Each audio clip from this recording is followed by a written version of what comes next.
Bayangkan sebuah negara yang selama bertahun-tahun dikenal hanya sebagai pengekspor bahan mentah, kini justru menjadi salah satu pemain kunci dalam rantai pasok kendaraan listrik dunia. Itulah transformasi besar yang sedang dialami Indonesia melalui komoditas nikel.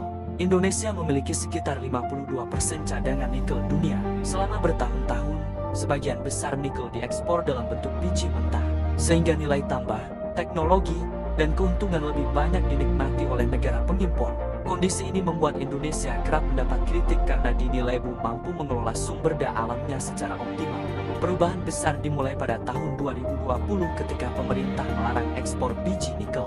Kebijakan ini memicu protes dari berbagai negara hingga berujung pada gugatan Uni Eropa di WTO. Namun Indonesia tetap mempertahankan kebijakan tersebut karena memiliki tujuan yang lebih besar, yaitu membangun industri pengolahan di dalam negeri. Di tengah tekanan internasional, Indonesia justru mempercepat pembangunan smelter dan membuka peluang investasi.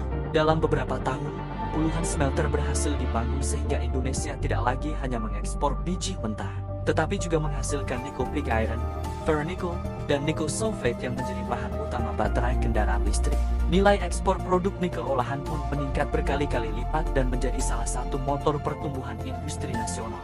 Keberhasilan ini menunjukkan bahwa penguasaan sumber daya alam tidak cukup hanya dengan memiliki cadangan terbesar. Nilai ekonomi baru akan tercipta ketika suatu negara mampu mengolah bahan mentah menjadi produk bernilai tinggi. Inilah yang menjadi inti strategi hilirisasi Indonesia. Negara tidak lagi sekadar menjual komoditas, tetapi mulai membangun rantai industri dari hulu hingga hilir sehingga manfaat ekonominya tetap berada di dalam negeri. Strategi tersebut juga meningkatkan posisi tawar Indonesia di mata dunia. Ketika perusahaan global seperti Tesla membutuhkan pasokan nikel, Indonesia tidak lagi berada pada posisi sebagai penjual biasa. Pemerintah mendorong agar investasi tidak hanya membeli bahan baku, tetapi juga membangun fasilitas produksi